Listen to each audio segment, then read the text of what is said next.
the sickness and the sudden disappearance of the boat, the stolen provisions, it all connects in a wave of realization that crashes over everyone present. What boat? The boat that we used to travel the Grey Flood. Surely you would have seen that boat as you came into Tharbad the day before. I've got to go down and let Father know.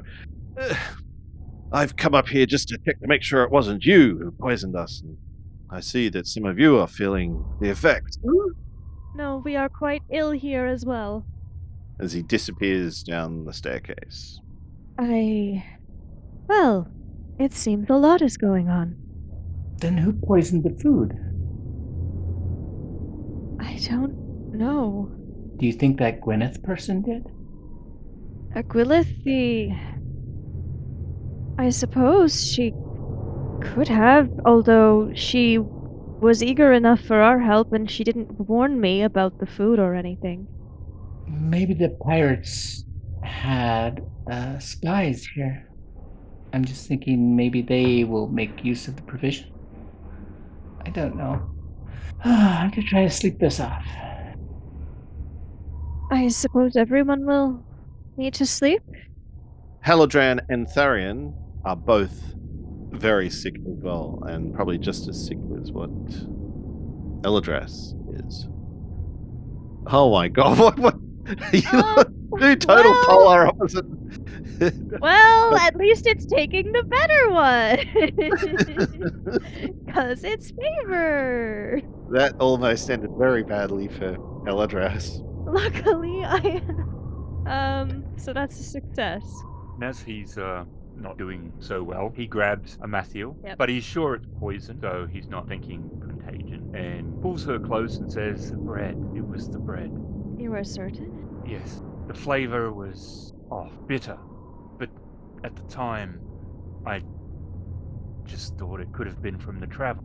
She will look back at Elidras, who was the one who informed her about the bread. I did not eat any, but from what I recall, the bread was freshly baked last night. I am the only one not taken ill. I can go have a look in the kitchen, see if I can find anything. Then it is on you. I'll go with you, as long as we don't do anything too vigorous. I am happy for you to come along as long as it is not too strenuous for you. Well, I'm good at keeping my eyes out, so maybe I can help. Then off to the kitchen. Reyna, with her stomach empty, is somewhat a little more stable now, so at least until we get to the kitchen. You head into the kitchen and rip open one of the sacks, sifting through the powdery substance with practiced hands. A faint, earthy smell rises from the flour, confirming your suspicions. Hidden among the fine grains are tiny specks of something dark and sinister. Mushrooms, you realize, a chill running down your spine. Poisonous mushrooms ground into the flour. It seems as though something has been mixed in with this flour. I cannot say for certain, but by the smell, it is rather reminiscent of mushrooms to me. Reyna takes a smell to see if she can sense the same thing, and it actually just sends her stomach over the edge, and she...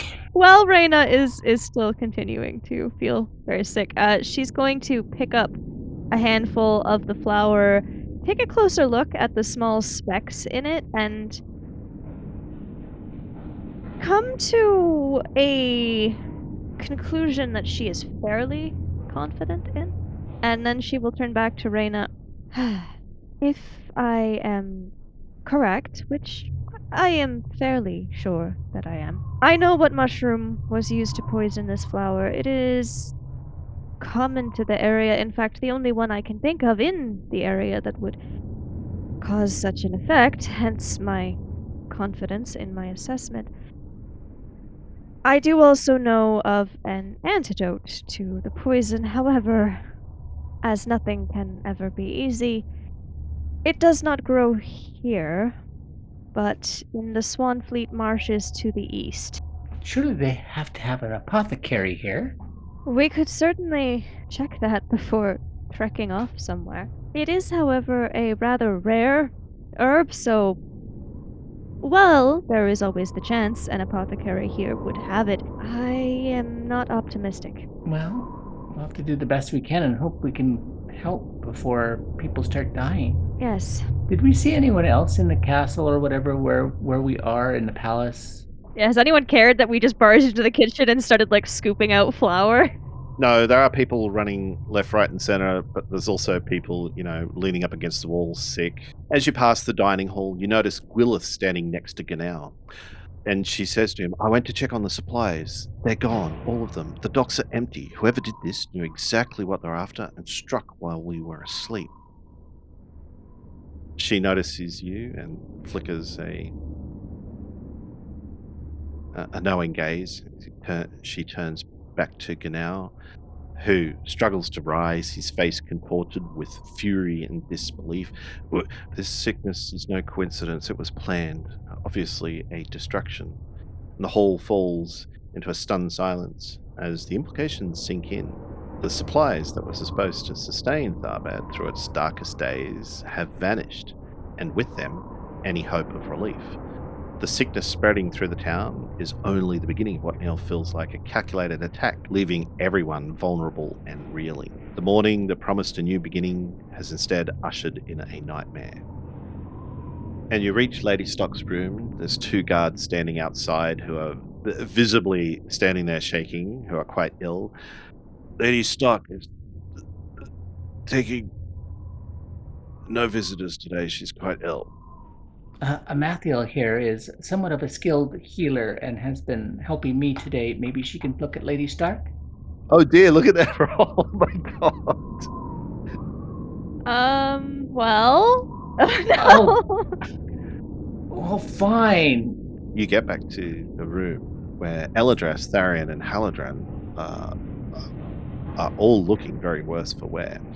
Even the air stinks of sickness and stale. Oh, yeah. I'll stagger out and go get a bucket and come back and clean up the room. Oh. I hate being sick. Me too. It is not pleasant. My apologies to all. You were correct. There is poison in the flour. Mushrooms. I did not doubt it. I know of an antidote, however. I also know that it only grows in the Swanfleet marshes a few days' travel, all told, to the east. If one is looking for an alehouse of merriment, they will find it in a marsh, not. No, not typically. I seem to have it the worst of the group. I do not know if I am fit for travel. I see. What is your plan? I will travel to search for the herb that I need. Anyone else who feels that they are capable of making the journey is more than welcome to come. However, anyone who feels that they are too ill to travel should stay. Eladras' attention and just kind of waves a hand that, she'll go and continues what she's doing, cleaning up. Yeah, Sigmar will, if this is, I guess depending how later in the day it is, if he's feeling at all, yeah, I suppose he will come along too, but he has to think about it for a moment, so you can see him struggling with the decision. And finally says, I'll make the attempt to go. I'm not at my best, but we'll do what must be done. Very well. Amathiel is preparing to head to the marshes. Okay, Sigmar will start doing the same. Reyna puts on a clean set of clothes, washes the other one, lets them dry, and gets her gear as well. Where do we find this boat that we need? As the morning light filters through the grimy windows of the fortress, you know you must act quickly to save the people of Tharbad. The poison flower has already sickened many. With the supplies stolen in the night, your situation is dire. You decide to make way to the marshes. The only way to reach the marshlands is by boat, or wading through the river when the waters are low. As you arrive to the riverbank, scanning for any sign of the missing supplies, you spot a small figure paddling a rickety boat towards you. The figure is caked in grime and river mud, making it difficult to discern much about them at all. As the boat pulls ashore, the figure hops out with surprising agility and gives you a crooked grin. Oi! What brings you lot to my river? The party looks at you look at each other, unsure of who this stranger is, but you quickly realize this person might hold the answers that you seek. The figure, now clearly visible as a lanky, mud-covered child, or perhaps a small adult, grins, revealing a set of teeth in desperate need of attention. We are looking to travel east through the Swanfleet marshes. East, you say?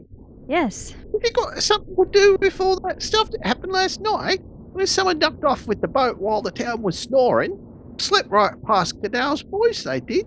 Not surprised, though. Most of them were too deep in their cups after last night's party. It may have something to do with that. It is more of a medical issue at this point, for myself at least. Who are you, anyway? We are visitors passing through. Just visitors, then. What purpose have you got to help the people of Tharbad? If you don't mind my asking.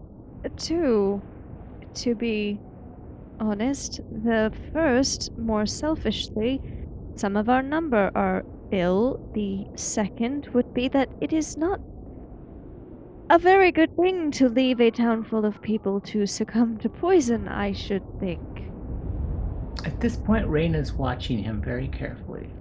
No one gets on my boat without a proper introduction, though. Very well. My name is Amathiel. Mine is Raina. I'm Sigmar. Right you are. My name's Jen. Jen the Frog, if you must know. I get by paddling folk across the river, catching fish or finding things people think that they've lost. Jen leans in closer, dropping her voice. And I reckon I saw that boat. Perhaps you could tell us about the boat that you saw disappearing down the river as you help us across? Sounds like it would be a good tale. It went downriver, that's all, with all the supplies. And then a grin spreads across her face, a sly look in her eyes. You want to go upriver into the marshes? Well, no skin off my nose. You lot seem like the type who might need a hand getting upriver. And who knows? Maybe I'll need a favour from you later on. You scratch my back, I scratch yours. Savvy? Well, she will look back at the other two. Is this agreeable to us? Sure. I think it might have to be. That is my feeling as well. The boat looks big enough for 4 people at best. Good, because that's how many we've got. So... You know what? That boat doesn't look like it's big enough for all of us. I think since Sigmar is here and is looking a little better, maybe, I will head back and keep an eye on the ladders. With that, she waits until they get in the boat and stuff before she'll head back. All right. Oh, there's room enough for 4. It's okay. After a few moments, you get into the boat. Jan turns to you. This poison, you wouldn't happen to be going searching for the marsh wort, were you? Yes. Ah, yeah, it grows in the Swanfleet. Not many people want to go in there. Just a bit of a heads up, though. It is a nasty place. Full of sinkholes and the like and other dangers. I would expect nothing less. If you do find it, you might just save this town. We shall do our best. Scholars and travellers believe the vast marshlands of the Swanfleet to be desolate, home only to flocks of swans and other water birds. But this sprawling network of swamps and pools holds secrets hidden from the world. Perhaps it is one of the most densely populated regions in all of Eriador. For Swanfleet is refuge, a haven for the lost and those fleeing from enemies and misfortune. Its inhabitants are the descendants of the forgotten peoples, Wild tribes driven from the ancient forests of Eriador by the foresters of Numenor, Numenorian settlers who escaped the shadow of Sauron, survivors of the North Kingdom, fleeing civil wars and the wrath of Angmar. Others have sought shelter here as well. Elves, once high elves of Eregion, with all their artistry and power, now reduced to hiding in muddy holes after the enemy razed their palaces. Dwarves displaced from their mountain strongholds also find brief sanctuary among the marshes. Even hobbits once called Swanfleet home. The ancestors of the Stores lived here for years, finding comfort in the familiar misty marshes, reminiscent of Gladden fields far beyond the mountains. Swanfleet is a land forgotten by time, where echoes of fallen kingdoms and lost peoples linger beneath the quiet, mist-shrouded waters. The marsh folk of Swanfleet are people shaped by secrecy and survival, as elusive as the mists that surround and shroud their home. Their language is as much a dance of gestures and silences as it is words, interwoven with the uncanny imitations of bird calls that echo through the reeds. Outsiders rarely see them, for when strangers approach, they melt into the undergrowth or slip beneath the dark waters like otters, leaving no trace behind. Should anyone trespass too far into their domain, the marsh folk communicate through those same bird calls, summoning their kin to encircle the intruders. Their ambushes are swift and silent, striking from the shadows of the swamp. And if the threat is dire enough, they call upon the dreaded ghost bird, a creature whispered about in fearful legends. Yet for all their wariness, the swan fleets are not without compassion. Those fleeing hardship may find shelter in the marshes, for it is their custom to offer refuge to the desperate. Hobbits in particular are welcomed with open arms, for the marsh folk speak of ancient times when little folk lived among them, bringing good fortune to the land.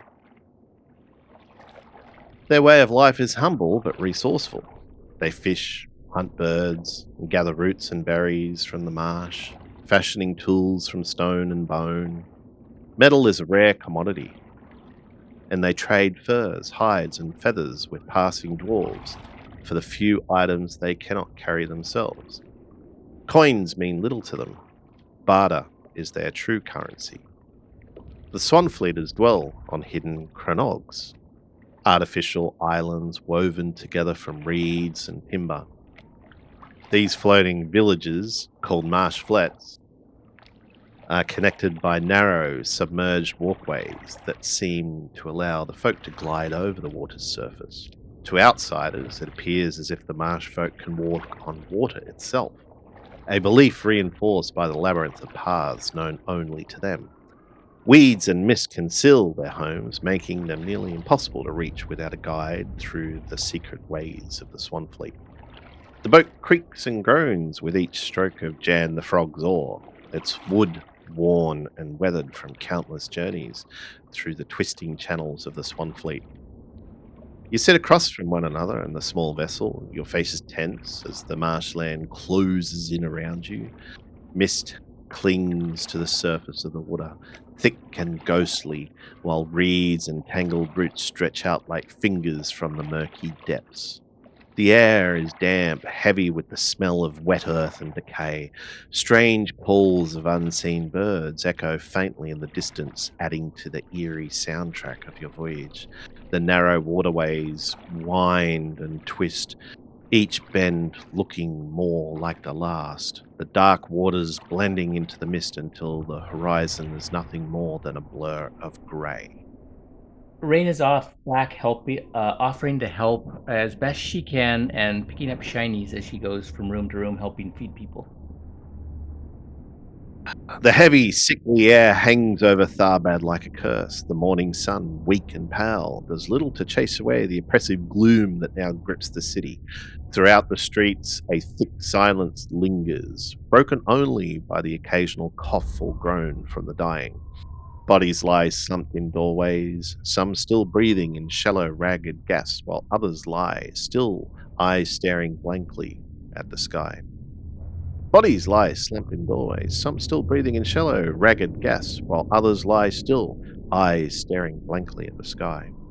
The sickness has tightened its grip, and it's begun to claim lives. Ahead of you, Jan the Frog, a woman of few words and pure smiles, keeps her focus on the winding path ahead, her hands moving deftly on the oars. How much further, Jan? She is small and hunched over, her skin as weathered as the boat itself, with eyes that seem to know the secrets of every forgotten corner of the swamp. Her straw hat droops low, shadowing her face as she mutters something under her breath, seemingly oblivious to the growing anxiety behind her. She pauses, dipping her oar into the water with a slow, deliberate motion, and turns her head back just enough to glance over her shoulder. Yes? We not be lost, if that's what you be thinking. Nobody said that we were. I did ask how long. Differs two crowboards. What is a crowboard? We are perhaps a bit concerned, is all. And the mist seemed to press closer, swallowing the edges of the boat. All sense of direction has long since faded, and the path you've taken is lost in the shifting fog. And Jan chuckles, though it's more of a raspy sound than true laughter. I know the ways of the Swan Fleet, dear. Lived here longer than you've been swinging that sword. She gives the oar another push, stirring the boat into the narrow, twisting channel that seems no different than the last. You trust me, or you don't. How old are you? I simply doubt your last statement. I'm old enough to know that you ain't been swinging that sword for very long. I see. Unless you are over 100 years old, you may wish to try again. Caw, you're over 100 years old? Yes. And it's taken you this long just to pick up a sword to start swinging? No. You don't look like a combat-oriented person to me. And you don't look much like a frog. Well, that's my name, 'cause I leap from place to place. See, Jan the Frog. I see. It isn't so much a matter of trusting you or not that is cause for concern. The concern is merely born from the fact that the longer we take, the more likely it is that everyone in Tharbad will die. Not my concern, but, well, except for the fact I wouldn't be able to earn a coin. Correct. If everyone in Tharbad dies, none of them will be able to pay you, so it is in your best interests as well, I would suspect. She looks you up and down. Oh, I might just give you the benefit of the doubt then. But that one there, is he feeling okay? He just looks like a big boulder. And Sigmar just kind of looks up and says, "Keep your eyes to the water, Jan. I'll be all right." My, aren't we short? Just, you're not like, don't you go falling in. You're not likely to float and all that. He just kind of stares and then goes back to putting his head down. He's just, you can see he's battling sickness to some extent. Well, of course, unless you got big, strong arms, but just from the look of you, you'd look like you wouldn't be able to swim your way out of a wee little pool of water, knee high at best. I like the clarification there of water. But you'd be fine in a pool of, like, soup or something. The boat slides deeper into the labyrinth of waterways, the reeds brushing against its sides, whispering secrets to the mist. You glance nervously at the swirling water below, the occasional ripple betraying something moving beneath the surface. And as you continue, the rickety boat creaks as it winds through the shifting waters of the Swan Fleet. With each turn, the landscape grows more mysterious, the mist thicker, and the sense of being utterly lost more palpable. But Jan the Frog, with her knowing eyes and her quiet whisper to the water, seems undeterred, steering you deeper into the unknown with a confidence that surprises you. How long do you think it will take us to get there? Should be there by mid-morning to midday, perhaps. All right. And she's just waiting, I guess. So Raina's moving. Is she going about helping people around the town, is she? Not so much the town. She'll stick to the castle area, and she'll offer to, because she was down in the kitchen with Mathiel to help find the fungus and stuff that they did. So she's at least familiar to those people, and she'll offer to help take food or whatever to those that are sick, if that is what the rest of them are doing. It's just while she's doing that, she'll keep her eye open. She's not feeling well either, so it's not anything that she wants to really push. But if she sees something nice and the other person's like comatose already, then it might wander into her pocket and find a new home. She would really love to get into the Lord and Lady's chambers, or anybody else, any of the sons or whatever, if they're sick, because they're probably going to have the best stuff. To help with that, she'll probably put on a apron. Maybe it's already been a bit vomit smeared or whatever, so there's a bit of a smell and everything else that will likely keep people from looking too closely at her. In a narrow hallway, a woman cradles her child, her own face drawn and pale, but her eyes filled with desperation. The boy's fevered body trembles in her arms, his breath shallow, barely audible. She whispers softly to him, but her words are drowned in the stillness that seems to swallow the whole city. In another room, an old man stumbles, clutching his chest as he leans against the open doorway to his room. His legs give out and he collapses to the ground, his face twisted in pain before he goes still, the last spark of life flickering out. Inside the great hall, Captain Ganal's once powerful figure now seems small and fragile. He lies motionless in his grand chair, his chest rising and falling weakly. His skin has turned a ghostly white, slick with feverish sweat. At his side, Gwyleth paces, her eyes wide with fear and exhaustion. She kneels beside Ganal, touching his cold hands, but there's no response. A low wail drifts through the streets as the first morning cries break the silence. It's a sound that grows, echoing from corner to corner as more and more of Tharbad's people succumb to the illness. Grief spreads like wildfire, and in its wake, desperation begins to fester. In the distance, a bell tolls, its solemn chime cutting through the heavy air. 1, 2, 3. It tolls for the dead, and with each slow, resonant sound, another life is lost. The few who are left, the ones still standing, look around in fear, their hope fading as the relentless tide of death sweeps the streets of Tharbad. As the boat drifts through another winding channel, Jan the Frog finally speaks up, her voice low and raspy as she leans on her oar. 2 towns, if you can call them that. They're the biggest in these parts. Swan Town and Madcold, she says, her eyes glinting as if daring the fog to disagree. All right. Swan Town, she continues, that's on the west side of the marshes. The Glanduin splits there into all kinds of little streams, and Swan Town sits on a marsh, well, a marshy island, between 2 of them. Place is a mix of Cronogs, houses on stilts, like those folks live in Asgaroth, far to the east.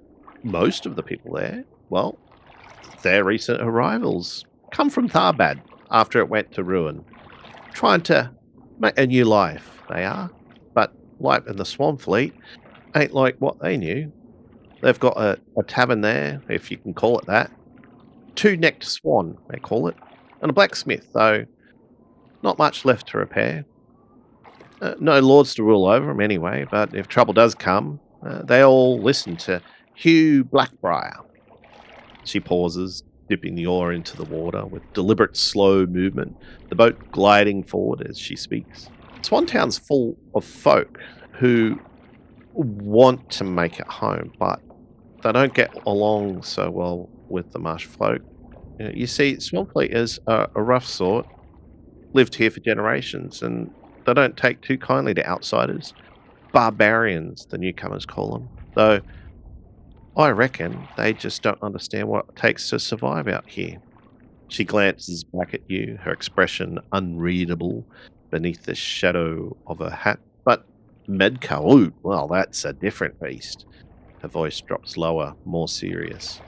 It lies on the edge of a holy pool, older than any of us can reckon. The marsh folk hold it sacred, and if an outsider so much as looks at the pool, they'll kill him where they stand. It's a dangerous place for folk like you. She leans in slightly, her eyes narrowing. Yeah, but and then you got people like the House of the Patient Women, which sits on the largest cranog over there. That's where the wise women live, and the oldest among them being Mother Wendrith. They say she's older than the marshes themselves, and she knows things, dark things, that are passed down from the elves of Viridion. Some say they can weave illusions, take on other forms if it pleases them.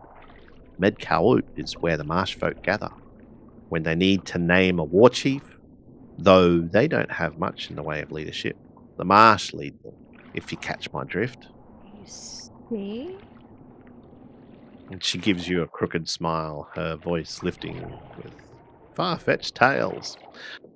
I've even heard they keep something in that pool, something from the ancient days, a guardian perhaps, or a curse. Who's to say? But it's not a place where you want to go unless you've got business there.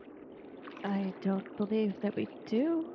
Medcaout's not for the ones like you. No, we're only here for Marshwort. We have no desire to bother anyone by trespassing where we are not wanted. And with that, she turned to gaze back to the murky waters, her oar slicing through the mist as you drift deeper into Swanfleet. Best hope you don't end up there by accident. She's helping to a certain degree. But these people are sitting in their castle. They're not doing anything. They're hiding behind their walls. She really doesn't think they deserve some of the stuff that they actually have, and it could be put to better use. And who knows what we're going to have to do with it, deal with along the way. So, whatever she finds here would actually benefit the group. She willfully thinks, and wishes to be inspired by her willfulness. So, what the heck, I will spend a hope. Ooh. So a very good success. Raina, as she's helping throughout the day, is getting more and more tired and a little more depressed that she hasn't been able to find more than a few coins here or there, until she's actually asked to take something up to one of the son's rooms. She doesn't remember which son, it's just one of them. There's so many of them anyways. But in there, she actually finds, as he's rolling around in his fevered dreams and not paying much attention to anything, she finds his little stash of extra coins, a few other precious keepsakes. So she finds a nice ring with a little ruby in it. She finds a fair amount of coins, probably taken from the peasants, so liberating this is actually probably a good idea. It'll go to more use than just sitting here in his pocket. And she won't take all of it, though. She'll take maybe a quarter of it, so it won't be so noticeable. And also finds a interesting book that's just been tossed off to the side. What is interesting about it is it seems to be inlaid with gold on the cover, and some of the writing seems to be gold foil and stuff. She's not a very big book person herself, but it might make a nice gift. And then after she's done that, she'll head back to the room, make sure that, yeah, I brought you soup and I try to make you comfortable, and then I crash after stowing my new belongings. And he's very sick, so he's gonna lay down. Still lay down, Heladran yes. and Tharian. Oh, those two, yes, the other rangers. How are they doing? Not so good. Oh no. The small, rickety boat glides through the thick, stagnant waters, its creaking boards barely holding together as Jan the Frog expertly navigates the twisting channels of Swanfleet. The marshland around you is a labyrinth of mist and reeds, the water dark and murky beneath the low-hanging clouds. You sit in the boat, your face is tense with worry. The distant cries of marsh birds echo through the still air, but no sign of life disturbs the scene. Jan's eyes, sharp and calculating, dart across the water as she steers, her thin fingers deftly gripping the oar. "Oh, we're close now," she mutters, though the landscape gives no sign of change. Every turn seems to lead deeper into the marsh, the scenery blending into an endless, featureless expanse. She stops briefly, turns. "Lost?" She snorts at Sigmar. "We're not lost. In Swanfleet, you're only lost if you don't know how to listen. The marsh speaks. Trick is knowing what it says." She snorts again at Sigmar. You continue in silence, the boat cutting a slow, deliberate path through the winding waterways, until suddenly the mist begins to part. Ahead of you, perched on a marshy island, is Swantown. The settlement looks as though it's been pieced together from remnants of old, forgotten worlds. Cronogs raised on stilts above the marshy ground are clustered together, their thatched roofs crooked and weathered. Ropes and wooden walkways connect the houses just above the water, giving the impression that the inhabitants walk on the surface itself. The people are just as weathered as the town, men and women and children in tattered clothing, with cautious eyes and wary expressions. As the boat approaches the dock, you notice movement. Figures slip into the shadows, children hiding behind their mothers, all watching with suspicion. The few who remain on the docks make no move to greet the newcomers, their gaze hard and unwelcoming. Jan pulls the boat up to the dock, ties a fraying rope around one of the poles, turns to you. "Right we are then." Yes. I suppose right we are. And Amathiel will follow. Can she tell us? A grizzled man with a thick beard and deep-set eyes steps forward from the dock, his arms crossed over his chest. His clothes are ragged, his face lined with years of hardship. "What brings you outsiders to Swantown?" he asks in a low, gruff voice. The nearby town of Tharbad, there has been an incident. Everyone is gravely ill. We come seeking the cure, which I know to be an herb called marshwort. The man eyes you for a moment, his gaze lingering on your armor and the exhaustion in your faces, and he lets out a slow breath. You'll be wanting to talk to old Mother Freyna then. She's the herbalist. Lives at the far end of town past the last Cronog. He jerks his head towards the direction, his eyes narrowing slightly.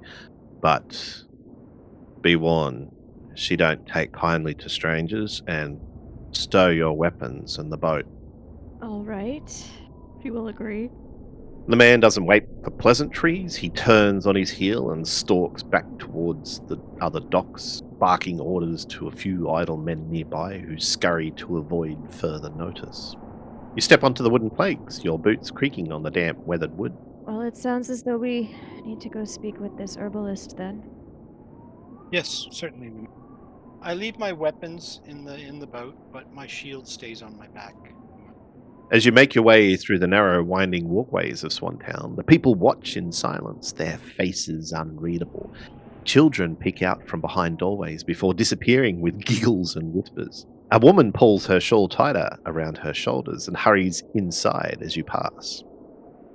At last, you reach the final Cronog, a small, crooked hut with a thick layer of moss covering the roof. Smoke curls lazily from the chimney as the scent of herbs and earth hangs heavy in the air. The building we need. Amathiel will knock on the door. After a moment, the door creaks open to reveal a bent old woman, her face lined with age and her hair a wild tangle of silver. Her eyes, though clouded with age, still gleam with a sharp intelligence. She leans heavily on a gnarled staff, eyeing you with suspicion. Who are you to come knocking on my door? We are here to. I suppose we are here to request aid in that we need to find the location of a certain herb. We are looking for marshwort. Marshwood? Yes. Marshwood. The old woman's gaze sharpens, and for a moment the air fills thick with tension as she remains silent for a time. Then, with a slow nod, she steps back and gestures you inside. All right. She will enter the house. Inside the cramped, smoky hut, the air is thick with the scent of dried herbs hanging from the rafters. Old Mother Freyna's sharp eyes flip between Sigmar, who's still standing outside, and Amathiel. Well, inside the cramped, smoky hut, the air is thick with the scent of dried herbs hanging from the rafters. Old Mother Freyna's sharp eyes flit between Sigmar and Amathiel as you stand before her. She moves slowly to a small wooden table where various jars and vials are scattered in disarray. Marshwort, you say? Yes. Is not something I just give away freely. It's a precious thing, rare and difficult to harvest in these cursed marshes. I've spent years gathering my stock. So, is there anything we could trade for your stock, or are you able to tell us how to gather our own? She opens a small worn chest, showing you the deep violet petals of the herb you came for. The flower is delicate yet vibrant, with an unmistakable aroma. Freyna leans forward, peering at you with shrewd, calculating eyes. This herb has the power to cure many illnesses, including the... what's afflicting your people? Well, I didn't actually say anything was afflicting anyone. Please, old mother, we need your help. Your neighbors are dying from an affliction from some tainted food. This is true. Tainted food? Like, how? Do you not know how to cook your meals properly? It was poisoned. Oh dear. That is not good. So, how many people? A town full. The town? Yes. Well, this herb has the power to cure many illnesses, including what's afflicting your people. I do collect it year round. I might just have enough, but the mask doesn't give it up easily. Now, as I said, I have some reserves, she admits, running a hand over the small supply in her chest. There's a small little task you'll have to do for me. You see, a few days ago, I had a bit of an accident in the swamp. I was out there gathering herbs deeper in the marsh when I came across a monstrous toad. Ugly thing, covered in warts and the size of your fist. Nearly swallowed me whole. Her voice takes on a dramatic flair, embellishing the story as she gestures wildly with her hands. In the chaos, I dropped my staff and sickle. And she looks at this gnarled staff that she's currently carrying. This one's useless. The other two tools, I can't do without. I barely escape with my skin, but that toad's still out there, lurking in the depths. Is your request that you wish us to find your lost items? You wish us to do away with this toad, or is it both? Freyna fixes you with a sharp stare. If you want this flower, you'll need to retrieve my staff and sickle from the beast's lair. Bring them back and I'll part with my stock of herb. Fail, and I'll keep what's mine. I see. And she looks Sigmar up and down.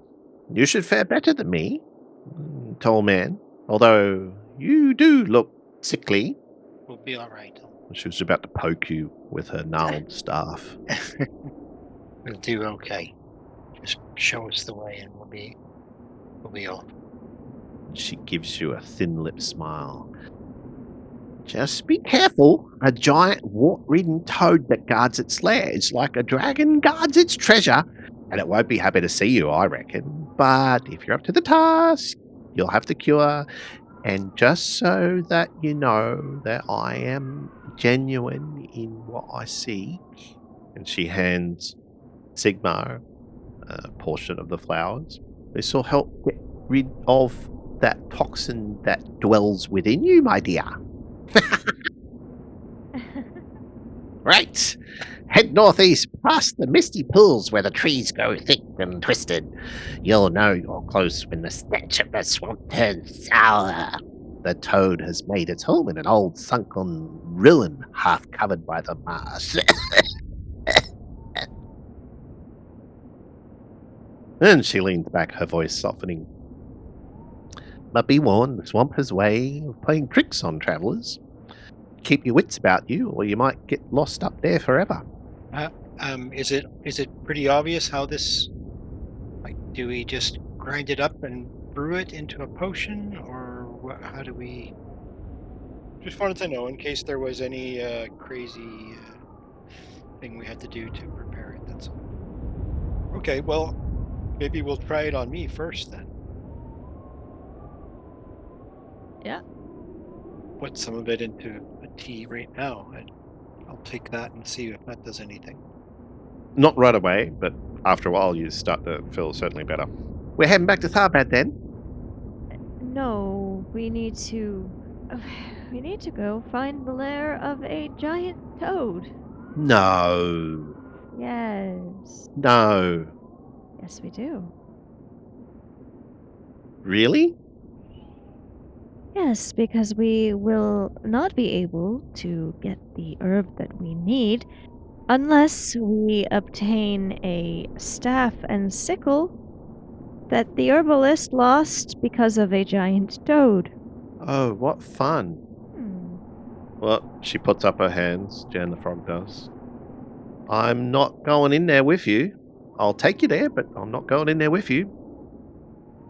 That's understandable. That's going to be some extra coins for sure, too. Extra travel time, extra navigation, making sure you're both still alive. All right. You doing anything before you go, or? No, I'm not. No. Jan the Frog paddles her rickety boat through the twisting, murky waters of the swamp, her long, thin arms working the oar with practiced ease. The marshland stretches in every direction, a tangled maze of reeds, moss-covered trees, and dark, stagnant pools that seem to whisper as you glide past. The sun barely pierces through the thick canopy above, leaving the landscape in constant twilight gloom. You sit in the boat, your hands resting on your weapons, watching the scenery shift with each stroke of the oar. The eerie silence of the swamp is broken only by the occasional croak of a frog or rustle of unseen creatures in the undergrowth. Jan glances over her shoulder, her lips curl into a crooked smile. Not far now, not far, just up ahead, just past that bend. Be wary, just be wary. That part of the swamp has its own keepers. I see. All right. As the boat rounds a bend in the river, you come upon a sturdy dam made of wood, branches, and all sorts of debris, woven together in an impressive structure. The dam stretches across the narrow stream, blocking your path forward. Resting atop the dam are several otters, their sleek, wet fur glistening in the dim light. They stand on two legs, watching you as you approach with suspicious eyes. Maybe we should ask Jan if she knows anything about these creatures at all. As the boat draws closer, one of the otters, a larger, grizzled fellow with a scar across his snout, steps forward and holds up his paw. The otter barks, his voice surprisingly gruff for such a small creature. No one passes this dam without a fur. This here is our pride and joy, and we don't let just anyone through. Sorry, did you say fair? Fair, yes. Oh, that's fine. At first I thought you said fur, and that was a little more concerning. What fare do you require? Another otter, smaller and younger, speaks up from behind the leader. Yeah, want to pass? You owe us a coin. A coin to buy something useful. Or useful things. We like useful things. See? A shiny coin for clever things. Something we could use to make our dam even better. That's right. And the other otters murmur in agreement, some nodding their heads, others tapping their paws on the dam impatiently. So a coin or a something? Well, a coin, obviously. We'll use that coin to buy something useful later, of course. Okay, you hand over a coin then. Yeah. Nice. The leader taps his chin, thinking as he flicks the coin over and over in his hand. Yes, we're picky because we'd use this to maybe buy a knife or a hammer or even a magic thingamajig. I mean, if you got one of those, but we'll wait for someone to come through and sell us one of those magic thingamajigs. It'll just make our work a lot easier. Anyway, thank you. Now, where am I going to go store this? I'm going to go store this in our riverbank. Clever use of words.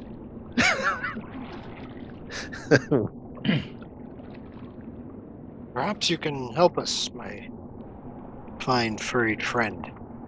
No, information. You want information? We can sell you information, sure. Where might we find these frogs that have been terrorizing the area? Frogs? It looks at you with confused eyes. Large frogs. I think he means the toad. Oh, the otter spits into Sorry. the water, his beady eyes narrowing. The toad. Nasty brute, that one. We've built this dam to keep him from intruding further into our territory, but just because we don't like the toad doesn't mean you can go waltzing through without paying up. But you've already paid us, so we can let you go through because that's the law. We need to get to the lair of that toad. Yes, and if there's anything you can tell us about it, it might be Nasty thing. Just keep following this small stream and you'll get to the lair of that toad. And he spits into the water again. All right. Okay, that's good. And the otter flicks the coin to one of the other smaller otters, and most of them cheer as the leader waves his paw, signaling to the others to open a small gap in the dam. Yes, you can pass, but be careful of that toad. Nasty creature, like I said. You'll find it in its lair, just past the dam, in the old sunken ruins. If Jan the Frog will take us through, we go back to Jan the Frog. Yep. Jan, still in the boat, chuckles as she paddles you through the gap. Told you, the swamp has its keepers, she mutters, her eyes flicking towards the otters, who watch you disappear into the mist with satisfied grins. And do you see them often? So the marshes are also home to a population of otters, Nindraog in Elvish tongue, who are descended from those who are woken by the elves of Region. Some of these otters retain the ability to speak in tongues of mortals, as well as the talent for using tools. They are endlessly curious and gossipy, and are often willing to serve as guides through the marshes, for a fee, of course. Beyond the dam, the swamp seems to grow darker and more foreboding. The air thickens and the smell of rot hangs heavy. You know you're nearing the toad's lair. The oppressive quiet returns, broken only by the sound of water dripping from unseen places. Ahead, a mound of stone emerges from the murky waters, half submerged and covered in thick, slimy moss. The ruins are old, their once grand structures crumbling and forgotten. Somewhere within, the monstrous toad awaits. Jan brings the boat to a stop, nodding towards the sunken ruins. This is where I'm going to take you guys. Best be careful. Sounds like that toad's a mean one. It does.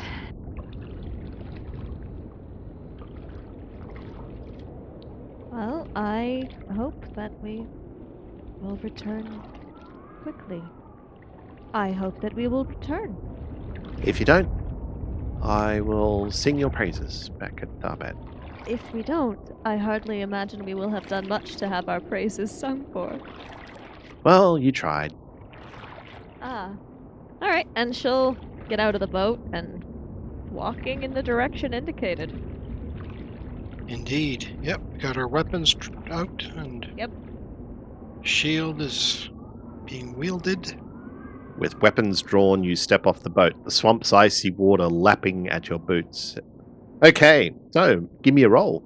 So it meets it. Okay, so I meet my target number and I have one of the T's. Yeah, no, I didn't even come close. As you slush closer to the ruins, you can see the outline of a giant toad that looms in the shadow of the ancient crumbling ruins, half submerged in the murky swamp water. Its mottled skin is a sickly shade of green, slick with slime and covered in large, oozing warts. The creature's bloated body heaves with each laboured breath, its sheer bulk enough to ripple the water around it. Jagged scars crisscross its thick hide, remnants of battles fought in the murk. Its enormous mouth dominates its face, wide and lined with rows of jagged yellow teeth. As it shifts, the toad's throat swells, expanding like a bellows, with a grotesque squelch, the sound reverberating through the swamp. Its bulbous, lidless eyes, dull and milky, glow faintly in the gloom, reflecting the dim light like orbs of swamp gas. Long, muscular legs extend from its body, ending in webbed claws that dig into the mud, ready to launch the toad forward with terrifying speed. Each claw is as long as a dagger, sharp and caked with filth. Its body is scarred and massive, but it moves with a surprisingly lethal grace, its grotesque bulk shifting through the water with ease. It senses movement, and it lets out a deep bone-rattling croak that echoes through the swamp. Drool drips from its gnawing maw, mixing with the swamp water as it prepares to lunge towards the intruders with a deadly hunger. She's a little taken aback, despite having heard the description from both Freyna and the group of otters about how terrifying the creature is. She's still a bit surprised upon actually seeing it, and while she does manage to knock an arrow and let it fly, her aim is not quite what she would like it to be, and the arrow just strikes the marshy ground next to it with a sort of muffled thud and does not hit a toad. Oh dear. 15. No. The toad reacts by leaping into the air and slamming the water next to Amathiel.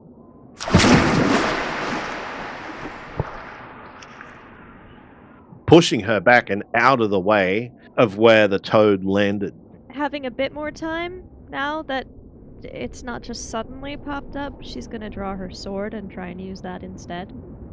She slashes out towards the toad, but she steps on a particularly marshy spot and stumbles instead of managing to follow through with her strike.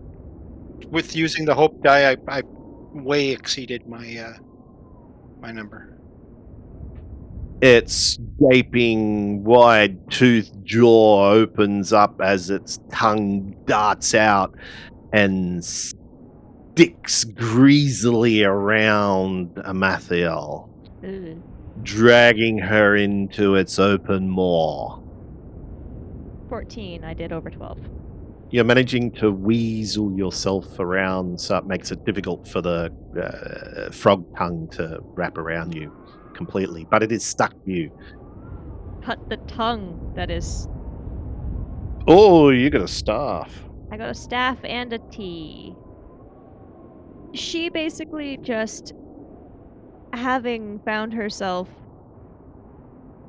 luckily not completely pulled into the mouth of this toad, but currently wrapped in its tongue, began slicing at the tongue itself, trying to get it to let go, and was able to cut very deeply into it. I will. Now that I see it's been injured a bit, Sigmar rears back and we use another hope Wow, I only just, but it is a success, but only just. Holy crap.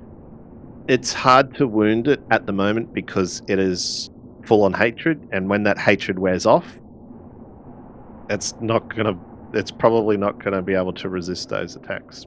Its huge gaping mouth looms over you, and its huge rows of horrible looking, sharp, jagged, infected teeth swipe in your direction, and it just literally slobbers all over the top of you as it bites where your head should be, but you manage to duck underneath it. Want it to let go of me. Whereas previously she was able to, even wrapped in its tongue, get a good angle to slash at it. Currently, with the way it was trying to lunge at her and, well, apparently try and eat where her head should be, she's not able to hit it, even though she's very close to it, just because of the way she is wrapped up in its tongue. Sigmar reels back and tries to throw everything he's got in his sickened condition. And he gets a success there. Oh, I have Sauron. No. My poor frog. Swinging across, trying to hack at the tongue, and even though it's a good hit, it still kind of skips a bit wide, and maybe I tear a big slice in its throat. It croaks and roars at the same time as blubber flies out of its mouth that tries to evade and shake off the damage that you have caused it. It looks to be in some degree of pain, as it now turns its attention to the bigger threat. Amathiel is still desperately hacking at the tongue of the giant toad because it has still not released her, and eventually she is able to sever the tongue completely, which has the two effects of one, freeing her from it, and two, being the final straw for the creature's, well, life, as while a sort of thick tar-like substance that could be blood or could be something else horrible drips from where its tongue was, it collapses to the ground and does not move. It lets out a large puff of final breath. As its mouth finally closes, you catch a glimpse of something shiny, end of a staff, buried deep within its maw. Well, this seems to be what we're looking for, at least. She'll a bit reluctantly try and pull it out of the thing's mouth. You have to climb inside to get it out. Oh, but then she'll do that even more reluctantly. There's a place deep in the mountains that holds riches of kings. Moria, Moria, Moria. That's just gonna piss off. Stop smirking, Aaron. You there? Stop smirking at me. You there? Ranger. I just want to keep in him going, oh, that's going to piss everybody off. He looks around, he goes, oh, everyone gets so mad when I can't remember the name of the bloody mine. She says there's more wealth in Moria than all of the coffers of no. She says more wealth. She says more. Fuck. We've heard it 10,000 times. It's Moria. What are you going to be when you get the Kickstarter? The crowd is... She says more wealth. She says there's more wealth in Moria than all of the coffers. She says there's more wealth in Moria. She says there's more wealth in Moria. She says there's more wealth in Moria than all of the coffers in Tharbad combined. He got it. Making them more That's sick. the real reason she wants to get out of the room.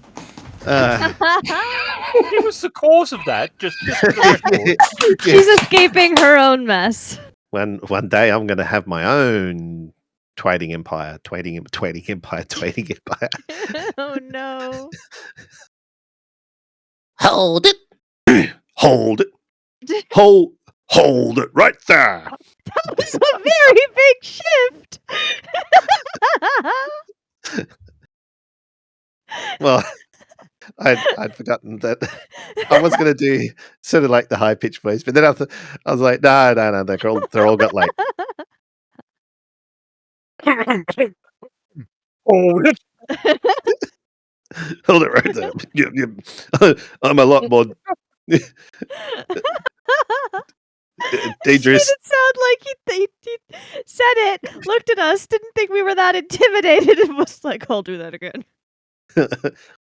There once was an elf and a man. They went up the river as fast as they can, but they met a toad and got swallowed and never returned to Tharbad. Too bad. Too bad. Yes. I'm sick. I'm still sick. And we go, it's almost like I can hear Eladris Yeah. saying that he's sick.